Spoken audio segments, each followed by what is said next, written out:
Think you've seen the world's last wild places? Think again. Hidden deep in the Pacific lies a country where modern cities end and ancient traditions begin. A land where over 800 languages are still spoken, where tribes paint their faces like living spirits, and where entire cultures remained unknown to the outside world until just decades ago.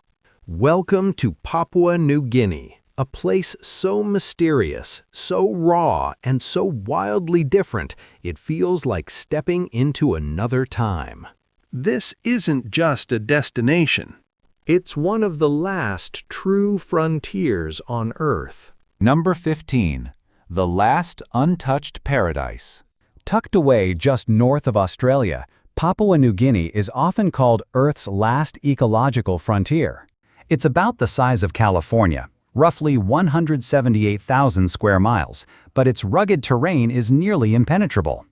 Over 85% of the land is covered in dense rainforests and mountainous landscapes. Amazingly, only 3% of the population lives in cities. The rest? Scattered across isolated villages, many of which are still unreachable by road. Despite making up less than 1% of the Earth's land area, Papua New Guinea is home to nearly 7% of all known animal species, many of which can't be found anywhere else. And here's the kicker. Many Papuans carry traces of Denisovan DNA, an extinct human species that vanished over 30,000 years ago. That's right, people here still carry the legacy of a mysterious ancestor long gone from the rest of the world. Number 14. The Women Who Shape the Land.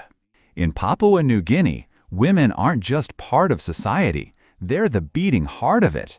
With radiant smiles, dark skin, and naturally curly hair, these women are farmers, artisans, leaders, and linguists, often speaking 3 to 5 languages just to navigate daily village life.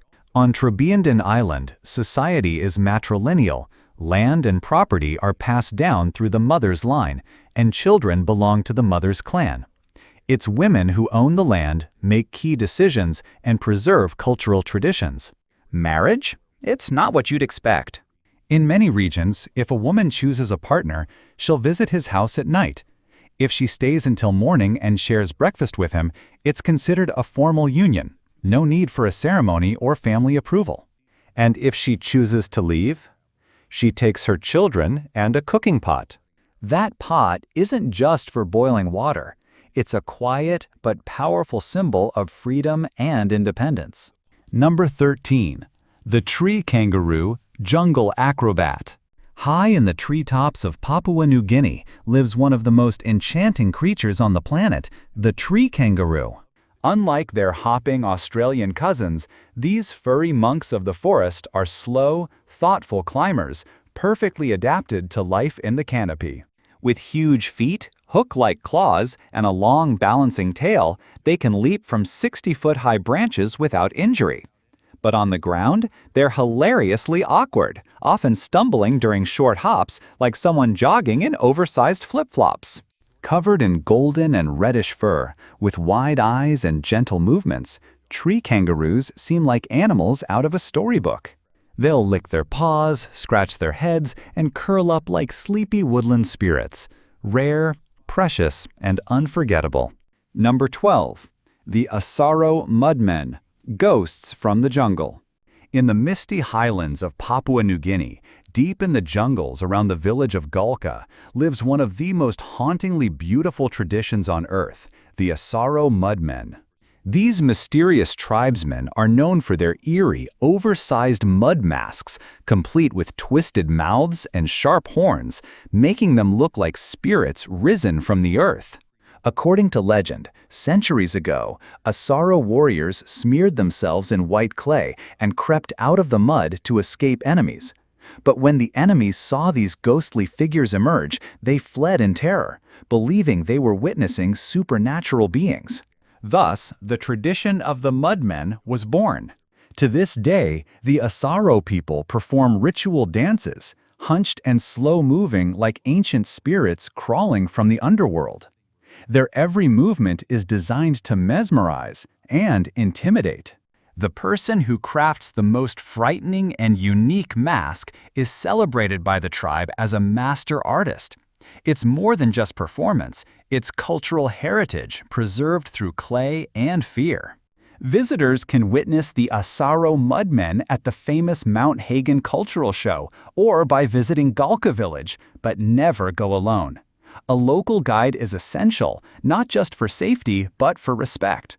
They'll help you navigate tribal customs, avoid taboos, and ensure your presence is welcomed, not intrusive. Number 11. Pigs more valuable than gold. In Papua New Guinea, pigs are more than livestock. They're currency, status symbols, and beloved family members. Forget money or real estate. In many Papuan cultures, a person's wealth is measured by how many pigs they own. From bride prices and peace offerings to funerals and initiation rites, pigs are central to almost every major event. If a man wants to marry, he needs to offer pigs. If a dispute needs to be settled, present a pig. Even the unexpected death of a pig can trigger a mourning ceremony as elaborate as one held for a human. And the bond between people and pigs goes far deeper than economics. Many pigs are raised inside the home, sleep beside their owners, and are even given names like Big Mama or Bossy. During festivals, pigs are dressed in flower skirts and paraded like honored guests. Boys learn to care for pigs from an early age. It's a skill as essential as farming or fishing. In fact, a boy's ability to raise strong, healthy pigs is often seen as a sign he's ready for manhood. Number 10. A king in the jungle, the royal head of state. In a land where villagers wear feathered headdressers, hunt with spears, and paddle dugout canoes, the official head of state is King Charles III, residing nearly 9,000 miles away in Buckingham Palace. Yes, you heard that right. Though King Charles III has never set foot in Papua New Guinea, he is legally recognized as the king of this country, alongside his other realms and territories. His full title? His Majesty Charles III, King of Papua New Guinea, and of his other realms and territories. Yet, this royal connection isn't just symbolic. During the king's coronation, many tribes celebrated in true Melanesian fashion, painting their faces with red clay, dancing in traditional costumes, and singing in honor of the monarch they've never met. Still, in day-to-day life, the real authority lies not in London, but in the village. Here, the most respected figure is the village chief, often an elder with the most hunting scars, the deepest memory of past rains, and stories of how the moon shone during the great yam harvest decades ago. For the people of Papua New Guinea, the British monarchy is less about politics and more about fairy tale reverence, a symbol of mystery and tradition in a land that already feels mythical. Number 9. A world of words, the planet's most multilingual nation. Papua New Guinea may have fewer than 9 million people, but it speaks with over 850 different languages, making it the most linguistically diverse country on Earth. That's nearly 12% of the world's total languages in just one country. How is that even possible? For starters, many villages are so isolated, they've developed their own entirely distinct languages, even if they're only a few miles apart. Some languages are spoken by as few as 300 people, yet they remain totally independent. Cultural taboos also play a role. In many tribes, the names of the dead and any word that sounds like them must never be spoken again. So instead, villagers invent new words. Over generations, these vocabularies morph, splinter, and evolve. In Papua New Guinea, language isn't just a tool, it's a living, breathing ecosystem. Always shifting, always growing. Number 8. Coffee without a sip, Papua's liquid gold. Hidden high in the mountains at 4,600 feet, Papua New Guinea grows some of the purest, most natural coffee beans on Earth, right up there with Ethiopian and Colombian Arabica.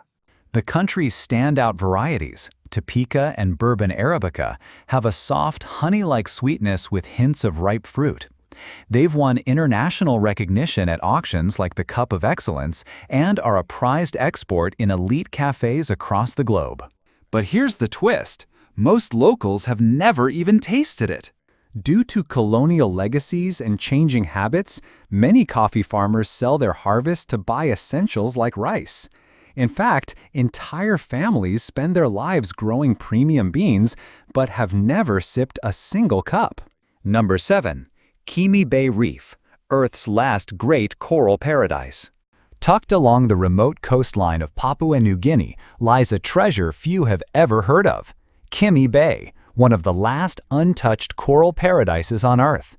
Though it's only the size of a small U.S. city, Kimi Bay contains more than 400 coral species, accounting for nearly 70% of all coral types in the world.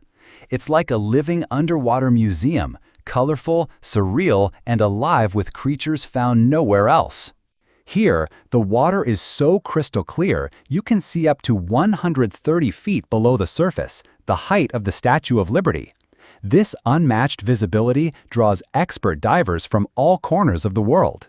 But it's not just the coral that stuns. Beneath the surface lie ghostly World War II shipwrecks, now enveloped in glowing coral and teeming with marine life. Diving here feels like entering a lost dimension, where history and nature collide in the silence of the deep. Number 6. Festival culture, where 800 tribes become one. What happens when over 800 tribes, each with their own language, customs, and costumes, decide to throw a celebration? Papua New Guinea becomes the world's wildest cultural stage. At the heart of it all is the Goroka Show, PNG's largest cultural festival. Every year in September, over 100 tribes descend from the highlands dressed in bird-of-paradise feathers, red clay face paint, seashell jewelry, and headdresses made from leaves and bone. It's not fashion. It's identity, history, and pride, worn like a badge of honor. The air pulses with the sound of tribal drums and ancient chants echoing across the valley as dancers move in sync with the rhythm of their ancestors. It's like a prehistoric opera set in Technicolor. Then comes the Mount Hagen Cultural Show, with its fierce warrior dances and battle reenactments. Each stomp of the foot speaks of bloodlines, victories, and legends passed down through firelight stories. Number 5. Life in Port Moresby, a city between two worlds. Welcome to Port Moresby, a capital unlike any other. Just 15 miles from remote jungle villages, Port Moresby blends skyscrapers with stilt houses, glass offices with ancestral firelight. You might expect paved sidewalks, busy crosswalks, and well-dressed professionals, but here there aren't even sidewalks. People walk directly on the roads, barefoot, right beside minibuses known as PMVs, winding through mountains and markets. In the heart of the city, vendors sell grilled bananas, dried reef fish, ripe mangoes, and shell jewelry, all laid out under the open sky. A stranger might greet you with a warm smile and a smoky sweet banana on a stick. But at night, the capital transforms. You'll hear the low, rhythmic beat of kundu drums echoing across neighborhoods as families gather by firelight, singing and dancing in tribal rhythms passed down for centuries. Beneath the glow of modern high-rises, the heartbeat of Melanesian culture never stops. And just 15 miles from the central business district? You'll find villages with no electricity, stilt houses above swamps, and elders telling stories in languages that aren't written anywhere. Ancient rituals, face paints, and ceremonial dances continue as if the modern city doesn't exist. With fewer than 400,000 residents, Port Moresby is more than just a capital. It's a living museum where tradition and modernity walk barefoot together, side by side. Number 4. The Sacred Temple, only for the brave. Hidden deep in the jungle communities lies a place you're not allowed to enter, unless you're ready to prove your courage. This is the House Tumbaran, or Spirit House, the spiritual heart of the Sepik people. With its soaring roof carved with mythical symbols and a fire that burns day and night, it's said to house the spirits of the ancestors. But it's not a home. It's a temple of transformation. Young boys are brought here to be shaped into men, not just through stories and wisdom, but through trials. Under the guidance of the houseman, or the elder leaders, they learn to hunt, survive, and lead with strength and humility. The final test? A rite of passage unlike any other. Number 3. Cost of living and visa. Affordable life on the edge of the world. Thinking about escaping the hustle of the West for something more raw, more real? Papua New Guinea might just be your next great adventure. In 2025, the cost of living here is surprisingly low, especially for Americans. A one-bedroom apartment in the city center rents for about $200 a month. In the suburbs, around $150. Utilities, electricity, water, and gas come to just $40 monthly. Even high-speed internet, 60 megabits or more, costs just $20, though speeds may vary in remote areas. Hungry? A hearty meal at a local eatery costs only $3, while a romantic dinner for two at a mid-range restaurant runs about $20. Public transport is ultra cheap too, $0, 40 cents for a bus ride, or $15 for a full monthly pass. To visit, U.S. citizens need a visa, which you can apply for online as an e-visa or through the nearest Papua New Guinea embassy. Tourist visas typically last 60 days, and your passport must be valid for at least 6 months beyond your stay. With these costs and experiences, would you live here? If yes, comment 1. If no, comment 0 below. Number 2. Flying to the market, boating home. Adventures in daily life. Imagine this. Your morning grocery trip begins with a plane ride. That's everyday life in Papua New Guinea. With over 80% of roads unpaved and many turning into mud pits during the long rainy season, interstate travel is nearly impossible. Instead, villagers rely on small aircraft like Twin Otters and Cessna Caravans to hop between towns. Some airstrips are nothing more than grass fields, where kids play soccer and families gather just to watch the plane land. It's not just transport, it's a community event. Where there's no runway? Pilots drop supplies from the sky using ropes. Everything from medicine and school books to, yes, even live pigs as honored VIP deliveries. And on the water? Many locals canoe or boat for hours just to reach the nearest market, passing through lush mangroves, dolphins, and seabirds. It sounds like a National Geographic documentary, but it's simply a normal day in this wild, water-bound nation. Number 1. Traditional food. A feast of the forest and fire. Food in Papua New Guinea is a celebration of earth, fire, and tradition.